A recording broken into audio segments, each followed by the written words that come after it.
You're listening to The Haunting of Bly Manor Aftershow by Horror Movie Talk.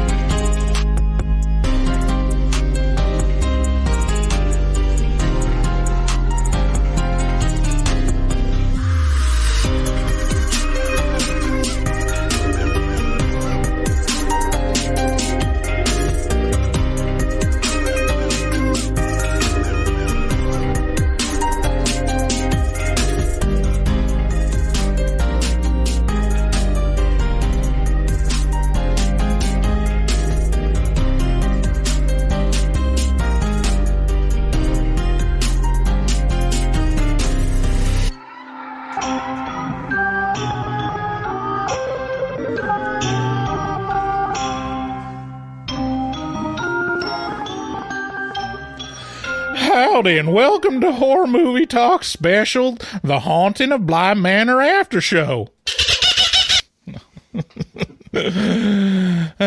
On a normal episode of Horror Movie Talk, we'd be reviewing and discussing one horror movie in detail, but for this series of 10 episodes, we'll be having an opinionated and accidentally funny discussion on each episode of The Haunting of Bly Manor.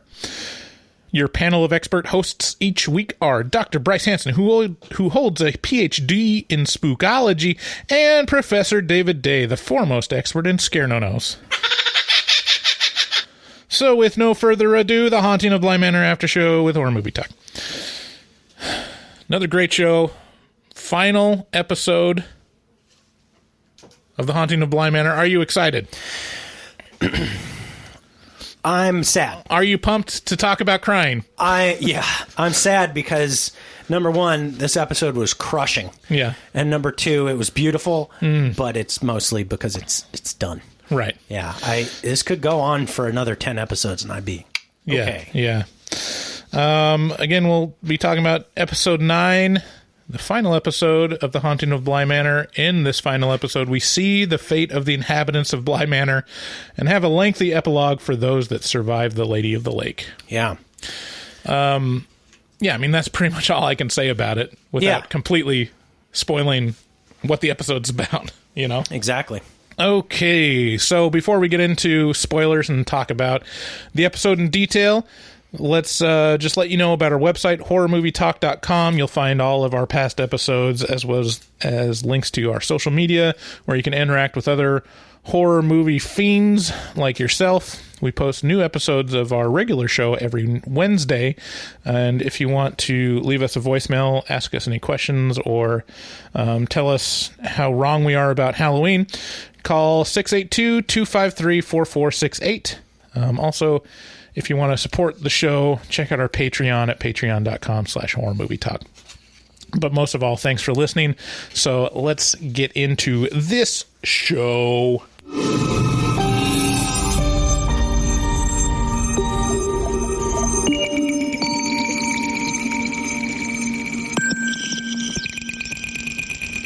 Spoilers. Spoilers. I can't even hear myself. Is that a Texas accent? Spoilers. Oh, I can't even hear myself with that effect on. Anyways, so this episode, Man. really, it's how many times did you cry in this episode? Crushing. Really just once. Yeah. I think this is really double extra powerful on you and I because we've both very recently lost someone pretty fucking close to us, and this speaks directly to losing someone close to you. Yeah. Every part of this episode, but specifically the ending monologue crushed me. Yeah. It makes me almost want to revisit Hill House just for that experience, because I'd probably see it with new eyes at this point. I'm definitely gonna go back and watch Hill House. So we're left off on a cliffhanger last episode of Danny getting choke-held by the Lady of the Lake, and that's not where we start with this episode. We start back with Hannah and Owen at the interview on repeat. Yeah. And basically has Hannah admitting that she's dead and basically taking the opportunity to tell Owen that she loves him and saying goodbye. It's a really interesting spin on this because he's like accepting of her, which is, and then he says something that's double interesting, which is, this is all just you. I'm the thing you're seeing of me. So it's kind of her forgiving herself because Owen is this version of Owen that she's looking at is her memories of him. Right.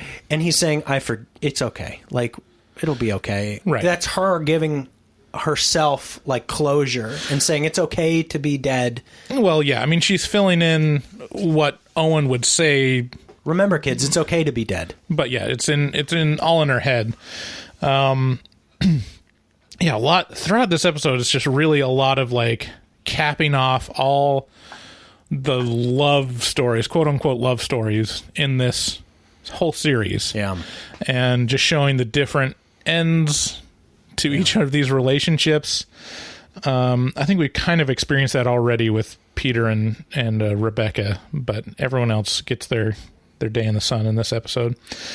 So that scene ends with Owen / Hannah telling herself that you got to get out of here, out of your memory, and get back and warn. Got to tell real Owen. Yeah, tell real Owen, what's happening to protect him. Because you would do that. You're a person who would do that. It's her like amping herself up. Right. Because the other option is to just kind of fade away or just leave. Yeah. Leave this mortal or middle mortal realm. And then after the opening credits, it goes to Danny as she's being choked out and dragged down the pathway and up the stairs. I got to say, Danny's got a real strong trachea. She's got the strongest trachea out of anyone in the series. She's doing them real chin-ups. Yeah. Because everyone else got choked and immediately like their neck snapped and like they were dead. Yeah, if you crush someone's trachea, it's not good. It's bad things happen because it doesn't just pop back open. Right. Have you watched Barry at all? No. I all the comic books that I read had a bunch of ads for it. Yeah, Barry has one. There's a couple one-off episodes that are just really impressive. One of them is he puts a hit on this like karate master or like jujitsu master, and Barry like chops him right in the trachea, and so it's like it doesn't kill him, but the guy's not having a real good time, and not admitting that this is a bad situation. He needs to stop fighting him. Anyways, Danny's got a trachea of steel because she gets dragged all the way up the stairs and still survives. And then Flora jumps on the bed that Viola always goes to. Yes. And kind of snaps. Yeah, so Viola dragged Danny up into her bedroom. Mm-hmm. And she's about to, I don't know, throw her on the bed or something. It's weird. That's hot. Maybe that's why she didn't break her neck. She was saving her. She's giving off those strong lesbian vibes. I mean, that, the Lady of the Lake, she's got a wet-ass pussy. Hell yeah. Macaroni in a pot. So they get upstairs, and then Flora jumps on the bed, and Viola, the remnants of Viola really snaps out of it. Sees her daughter. Yeah, and then in the previous episode... In Flora, she just like transposes. And then so she drops Danny like a bad habit and grabs Flora and then promptly starts walking back towards the lake. Yeah. And then in pretty quick succession, everyone appears on the scene. A lot of things happen all at once. Yeah. Henry appears. Up. He's like, oh shit, that's right. Yeah, so from like episode 7 or 6 or 7? Yeah, at least 6. Where the Henry episode, where he convinces himself it's time to head to Bly Manor, something's wrong, I got a bad feeling. Yeah, because he's got the same bad feeling he had when his brother and and his sister-in-law / lover died. So he shows up. Owen and Jamie show up, and Hannah reappears to Owen. It's a party. It's a real party. And Hannah tells Owen to get going to the lake because he's needed. Yeah. And Henry runs up to Lady of the Lake and gets immediately myrtleized. Yeah, he's put out of commission very rapidly. He has not been doing trachea ups like Danny. No chin ups there. He's got a wet tissue paper trachea. Yeah, he's which is kind of weird because it doesn't not like Danny's neck because she got a. It's pretty thick. Her neck's pretty thick. So now that I think about it, Henry gets immediately. Does he get his neck snapped? He gets immediately choked out. He's just incapacitated. Oh yeah, she holds him up and she chokes him until he's dead. Yeah. Well, no, he's not. He doesn't die. He does die. He does die? Well, his ghost is watching everything, so I assume that means he's dead. He gets revived, but Oh, okay. Wait. Whoa. Okay, so he gets revived. Mm-hmm. You don't remember that part? No, I don't. Oh. Yeah. So he literally dies, and then I remember his ghost. Yeah, I do remember that. Ghost starts watching, the happenings, and he can't figure out what just happened, but he can see his dead body there. So, he fills in the gaps. Viola, how did he get revived? Did we get to see that? Yeah, Owen goes to work on him. Yeah. Does he? Do you remember that Wizards with Guns sketch that I showed you a couple days ago, yeah. where that CPR dummy thick? Yeah. And he's doing CPR on that dummy, and he keeps flipping the dummy over to sniff its butt. Well, to give it I assume it was analingus, but I might be wrong. Maybe that's just where my head goes. No, he keeps sniffing it. He keeps sniffing the butt of the dummy. So Viola starts walking in the water with Flora, and it seems inevitable that little Flora is going to get drowned. It's just a series of people who give themselves over to the Lady of the Lake. They're like, no, take me. No, take me. Yeah. Yeah. And this is probably the first moment that I probably teared up that was really touching because Miss Jessel, at first is watching this happen on the sidelines, and then all of a sudden she appears behind the Lady of the Lake as she's waist high in water with Flora, and Miss Jessel basically says let me do this for you, let me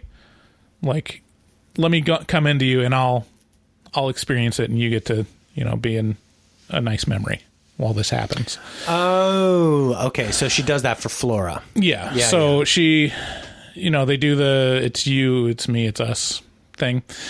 And then it's this really sweet memory of Flora being woken up by her mommy and hugging her. And then you're watching this and it's a really sweet moment, but that while this is happening, she's getting drowned. Yeah. So it's really a big emotional impact. And then it seems like the whole series is just kind of how do we deal with death? It's not easy. It's never easy, but we rely on others. Yeah. All the time. And your personal relationships are what's most important. Right.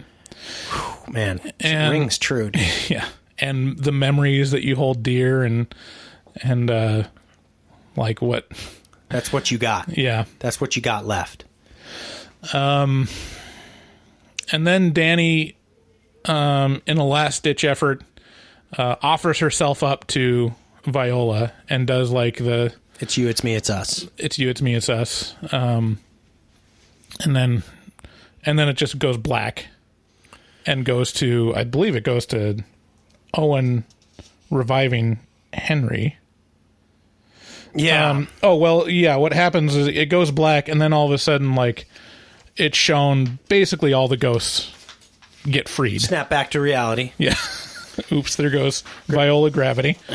So all of the narrator says the invitation was accepted and all of the spirits trapped in her gravity were released. Yeah, so it's kind of a reverse button and it's a magical thing, and that's kind of how Henry gets pulled back. He basically, he's recent enough, and Owen's been working on him. So, well, that's a pretty cool moment, because Hannah is talking to Henry and basically saying, like, please tell Owen, because she knows that he's going to get revived. That's right. And she's like, please tell him this thing. Yeah. Owen also, and then he gets sucked back into his body, doesn't hear the end of whatever Hannah was going to say. Yeah. He gets revived, and everyone's kind of looking at each other like, what the fuck just happened? And then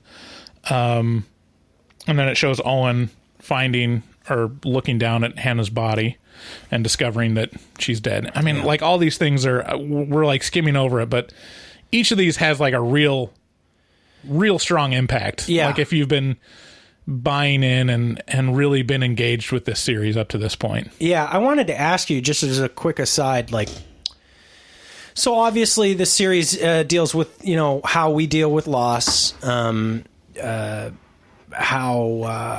death affects us, all this kind of thing, and it's all very symbolic, and it's all very true. It's tough, and but I wanted to ask you, what role do you think the mechanic of "it's you, it's me, it's us" plays? So this mechanic of you can invite the dead into you, you can give them yourself. Do you think that's... So my initial thought was that must stand for something, and it is someone who allows the grief to overcome them. The grief of death, of the person they lost, to overcome them. Because then they're kind of relegated. If it was the kids, if it was Miles or Flora who allowed Peter or Miss Jessel into them, they would then perpetually live in the memories of their parents, and they would cease to be real people, right? They would have given themselves over to the dead. Does that seem like a correct interpretation of this to you? Yeah, I mean, I think that's an interesting interpretation. I think it's for most of it, it's just a very useful device for the story to have this option of possession. Right. Sure. Yeah. But I think like the most important like reveal of it is with Rebecca Jessel and Peter, and that is like the romantic moment of like, this feels like this is symbolizing their unity and selflessness and being as one forever, which is this romantic ideal. Yeah. So, yeah, I think it's that. I think it's kind of symbolizing in some of the instances selflessness, in some of the instances it's just a plot device to move forward. The motivations of Peter or whatever. Let me take a moment and read this. Actually, it'll be a while. It's kind of long, but I think this is the episode to do it. Mike Flanagan in the press materials has this full one-sheeter of his kind of intentions for the series. Okay. And it starts out with a quote from Henry James, who wrote The Turn of the Screw. It says, "Of course, I was under the spell, and the wonderful part of that, even at the time, I perfectly knew I was, but I gave myself up to it. It was an antidote to any pain, and I had more pains than one." And then this letter from Mike Flanagan. "Welcome to Bly Manor. It's fitting that this season of The Haunting is focused on the works of Henry James. James was an obvious influence on Shirley Jackson, and when talking about classic horror fiction, you're likely to hear them mentioned in the same breath. In fact, Stephen King writes in Danse Macabre that The Haunting of Hill House and The Turn of the Screw are the only two great novels of the supernatural in the last 100 years. Just as Hill House had been perfectly adapted by Robert Wise in 1963, so The Turn of the Screw in Jack Clayton's 1961 The Innocents, which we got to watch that. Maybe not immediately, but sure, eventually. Yeah. As with the last season, we saw little upside in trying to improve upon that adaptation. Our governess, whose name is an homage to Jack Clayton, We'll not follow in Deborah Kerr's footsteps, not exactly. As with Hill House, we wanted to make something at once old and new, reimagined and reverent.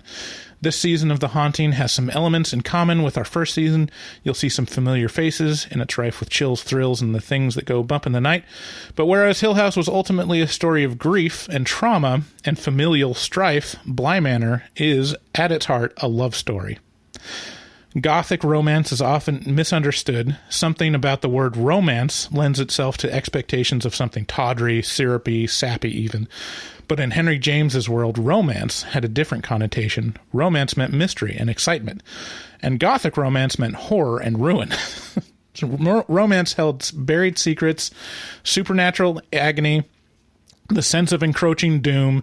Gothic romance, it turns out, has teeth, and we have had a blast sharpening them for you all. For The Haunting of Bly Manor, we have started with Henry James's iconic The Turn of the Screw, but that's only the beginning. James wrote a number of fantastic horror stories, and we have been able to bring a lot of them together in one narrative.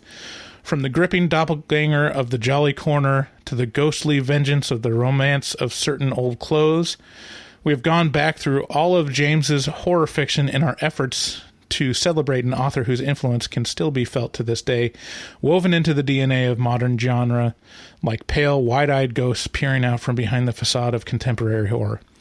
I am so lucky to have the privilege of now standing in two of the most iconic haunted houses in the history of horror fiction.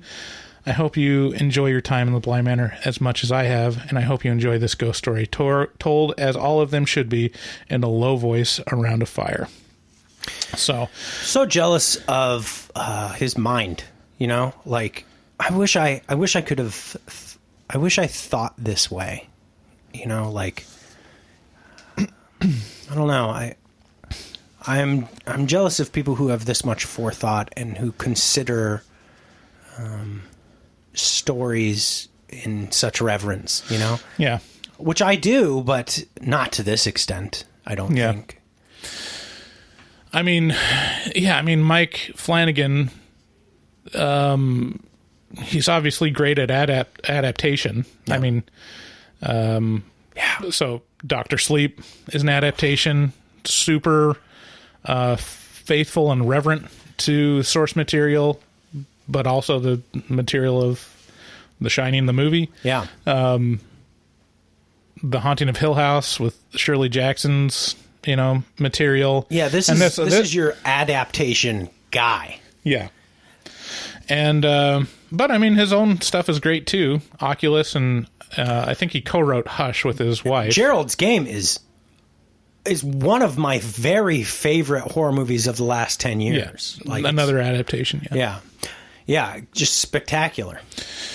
So, I mean, I think that's the part that's most interesting and really rings true throughout watching this whole series is the concept of Gothic romance, of being, meaning horror and ruin and buried secrets, supernatural and agony in the sense of encroaching doom. Like, that's like the intention to make this series have that feeling and convey that. Perfect. Yeah, they did a great job of it. So, and that's really what this episode of Bly Manor is about, is like really selling that idea of the tragic and haunted, romantic ideal. So, so Danny is inhabited by Viola. Mm-hmm. Everything's wrapped up. Owen sees Hannah's body, and the narration talks about how he, followed her body to the corners and insisted on cleaning her. That is one thing that I heard about a lot from people before about like the opportunity to dress your loved one or to clean and like take care of their body after their death is like a really intimate and special experience. And I got to do that with my dad, and yeah, it's really unique, and it is like the final caring thing you can do. It crushed my wife. Yeah. It was really hard for her to do that with her mom. Yeah. Oh man, I can't even imagine. It's just. So it describes him, burying Hannah, and then it jumps to. So also, like, all of the events that we just described happening very quickly happens within the first 15 minutes of this episode. Yeah. Of this hour-long episode. So this is, I mean, you just watch it, Yeah. Henry, it shows Henry, taking responsibility for the children, packing up the manor and moving out, and they say they're going to go to America. Danny, basically is moving on with Jamie, and they're going to go on their adventures, which is questionable, right? They're like, well, you got the lady in the lake inside you, and she's like, yeah, I feel it, and she's just right there, but yeah, she's very haunted, and she says that, but the gardener keeps saying, just do this one day at a time, like. That's all we got, really, when you get down to it. You only got one day at a time. Yeah, it's this impending doom, the sense of doom with the lady of the lake inside her, because Danny says, I feel her inside so quiet, and this part of her that's in here isn't peaceful. It's quiet, but it isn't peaceful. It's rage. Yeah, and so she knows that, like, it's sitting there lying in wait, and she says, basically, eventually it's going to take me. Yeah. Like, when the time is right. This is inevitable. And so there's this, this sword hanging over her head at all times. Yeah. There's a phrase for that. Damocles' sword. Uh-huh. Sword. And then most of the episode is showing her life with Jamie after this series of events. And it's so beautiful. Yeah, it's really beautiful. They're living a new life in America. They open a flower shop, and they have a lot of moments, and Danny is afraid of, being doomed, as one is. And Jamie keeps reassuring her that, like, yeah, I mean, we don't have to plan ahead far, but, like, look, nobody has unlimited time. Right. So there's no use in like considering the inevitable, because it's inevitable. Yeah. And Jamie is still hopeful and wants to spend as much time as she can with him. And then it jumps forward in time, basically says that they have years and years with each other, like 6 years. And there's a time where, Danny doesn't really feel Viola in her anymore. It seems like it's moved on, but then all of a sudden she reappears. She starts seeing her in reflection, starts seeing her in the water, and getting more and more haunted and like... affected by it. Yeah, let me just say though, before we kind of skip over this, like, it's not necessarily even really. Well, no, it is worth mentioning the way that this series handles the same-sex relationship is so low key, right, and so chill, and so hands off, right, kind of, that it. I'm so happy that this is where we fucking are with this shit, finally. Where it's like, it's not a fucking big deal. It's like that clip of Morgan Freeman talking about how he's like, I don't want a Black History Month. And I forget the name of the guy who's interviewing him for like 60 minutes. He's like, well, what do you mean? He's like, well, is there a fucking which month is White History Month? He's like, well, I'm Jewish. Okay, fine then. Which month is Jewish History Month? You're going to relegate my whole history to a month? My history is American history, and the way we're going to do this is we're going to stop talking about it. We're going to treat it like it's normal, and that's the way this series treats same-sex relationships, which is it's normal, even in a time when it wasn't normal in the late '80s and early '90s. It was not normal, quote unquote, normal back then. It wasn't accepted, like it is now, and. But yet this series still just treats it very subtly, and I appreciate that. Yeah, it's very, very matter of fact in that, like, yes, this is not acceptable to modern society, and it just barely touches on that because Danny gives Jamie a ring and even says, like, I know we can't get married, but we can wear the ring and it can mean something to us, which is really touching. It really takes you like back and you're like, oh wow, you know, things have changed and things were different back then. Big time. But yeah, they don't make a big deal out of it to make a big deal out of it. Right. They don't like, and they don't make it tawdry. They don't make it like slutty and scandalous and weird. It's just a beautiful love between two people. Yeah. So Danny gets more and more haunted, and you feel the sense of impending doom. They revisit Owen, and we get caught up with what happened to all of the characters over the last, half a decade. And he talks about how Flora is full grown. She's got a boyfriend. She's 17, and Miles is doing great, and they're all doing great.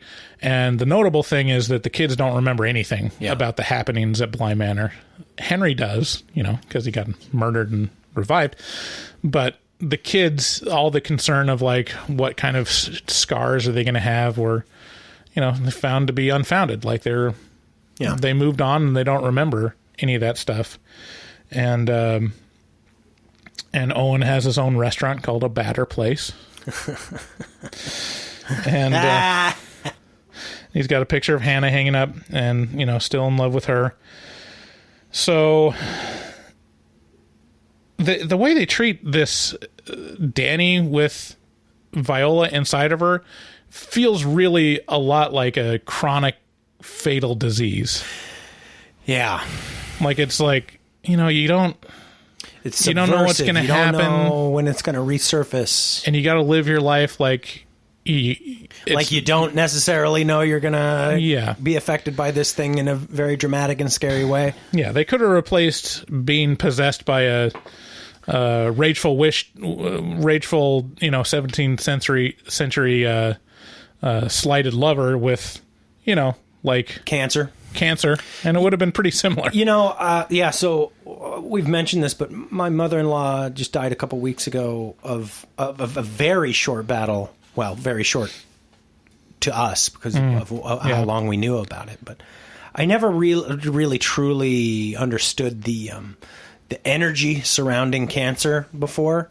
A lot of bumper stickers that say "fuck cancer" and stuff. I was like, well, that seems a little extreme. I mean, think of what cancer feels. I just didn't get the strong energy around it. I kind of get it now. It's brutal. Yeah, it's one of the worst things that can happen. And it's so universal. So, almost anyone who lives past a certain age gets some form of cancer. And it's basically the timer at the end of everyone. Yep. If something doesn't get you, cancer's gonna. Yeah, if your body doesn't break, your cells will. Right. Your cells just turn on you. Yeah, and it's your long-term timer, and man, it is a really truly disgustingly brutal disease, and nothing can prepare you for the kind of shitty havoc it can wreak. Yeah. So more and more Danny gets affected, and then the culmination of this is Danny is in a dream, and she kind of sees herself looking up from underwater and reaching up and choking Jamie and pulling her down into the lake. And then she wakes up from her dream to actually, and she's hovering over with her hand outreached towards Jamie's neck, and she's like, "Oh fuck!" Yeah, and so she gets takes gone off in the middle of the night. She takes off, leaves a note for Jamie, and then this is just so devastating. Yeah, Jamie goes back to Bly Manor, walks into the lake, dives down. She leaves her a note. She's like, "Hey, here's what I'm doing. Bye. I love you." Yeah. So Jamie goes to Bly Manor, dives into the lake, and then sees Danny at the bottom, dead, and she's devastated. And she tries the thing. She tries the trick. She's like, it's us, it's you, it's them. It's me. It's you, it's me. It's us, it's you, it's me. Yeah. And it doesn't work because Danny would never do that to right. someone. Well, it makes a point that, Viola is back in the bottom of the lake, right? Right. Because she took Danny there. but no one was ever killed again. No spirit was ever trapped at Bly Manor, and no haunting ever happened again, because it talks about how Danny and Viola are one, and Danny would never allow that. She would never murder someone. Right, and a lot of this series does this kind of thing. And when I say this kind of thing, I'm talking very specifically about a melding of two people into one. So you have... Or codependence, you know. Yes, codependence. So you have Viola, the lady in the lake, and Danny. They are melded into one. And the one is better than the two. Because, or the separate. Yeah. Because Danny brings Viola into a better standing, because now it's a melding of the two. Peter and Miss Jessel, you know, they're two people who are... Peter is the worst part, right? And Miss Jessel makes him better when they meld together. And Henry is a terrible person, but when he gets united with Flora, he's made into a better person. You know, like this is showing, like, simultaneously, you know, we make each other better through our lives. You know, yeah. The final narration in the wrap up talks about Danny, not Danny, Jamie, basically being haunted by this experience, and that she'd, you know, leave sinks and tubs full of water and look into it, looking for her own Lady of the Lake. And she would leave the door cracked open just in case Danny ever wanted to come back. Just really heart-wrenching, symbolic stuff around love and loss.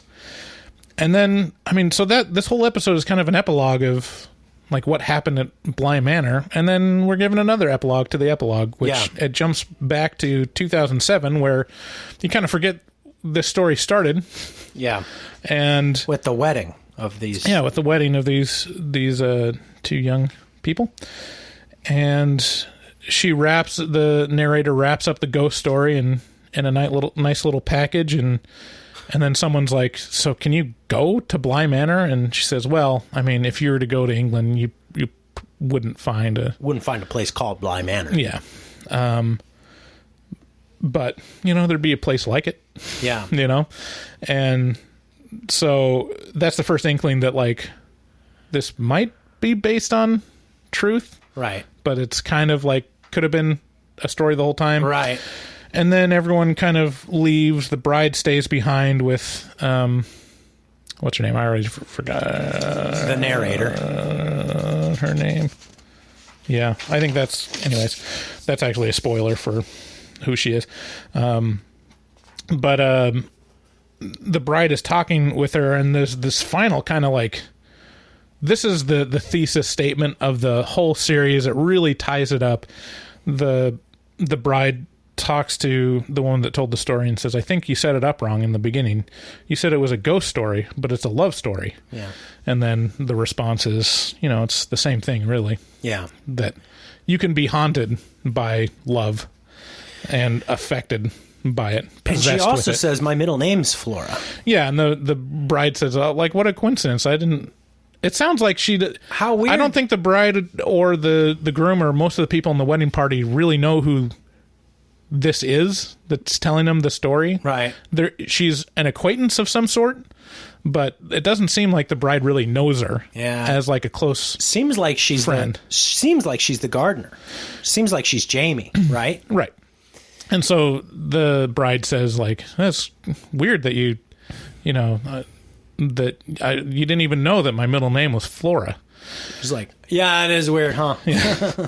And then it cuts to, like, the actual wedding, and we're shown, like, yes, this is actually all those characters at Bly Manor were representations of real people, and the narrator was actually Jamie in the story. The bride was actually Flora. One of the wedding guests was Owen, and all this stuff. So it's, I mean, the names were changed to protect the innocent, kind of thing, and the details were different. I'm sure the Owen character wasn't really a chef or wasn't really portrayed as that specifically in these scenes, but it's shown that she's Jamie, and that explains at the beginning, and it concludes with her filling up the sink and the tub and opening the door a crack and waiting. Even decades after all this happened, she's still affected and yearning for her love. Oh, it's brutal. And then you see her asleep in the chair there, and there's a hand on her shoulder, and it's rough. It's real sad. I wanted to mention this while I remember. Particularly, this episode reminds me. Man, I'm just tearing up. This is rough. This episode reminds me a lot of an A24 movie that is hauntingly beautiful and just. I mean, it's so similar. It's called A Ghost Story.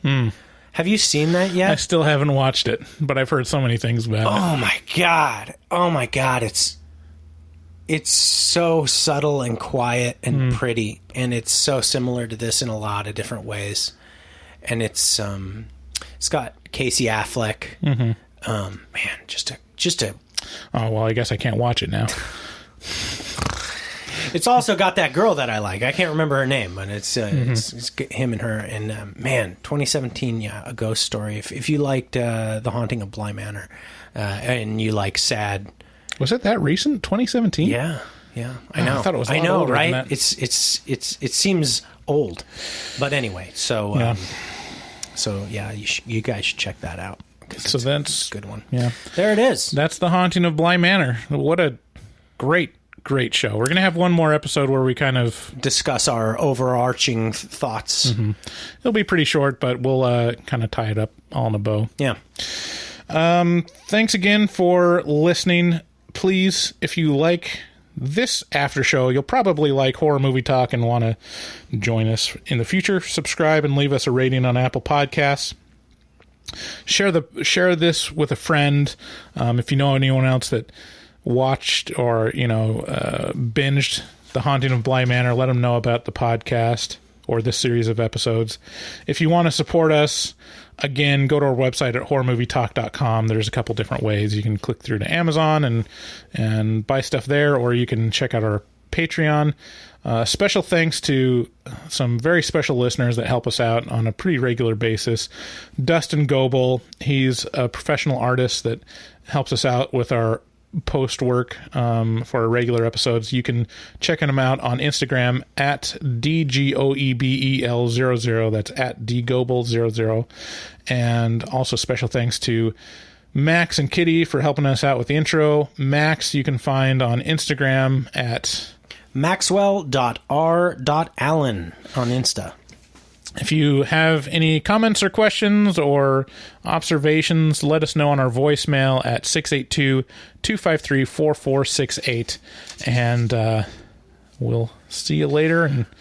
And always be haunted by the happenings of Bly Manor. We love you. Bye.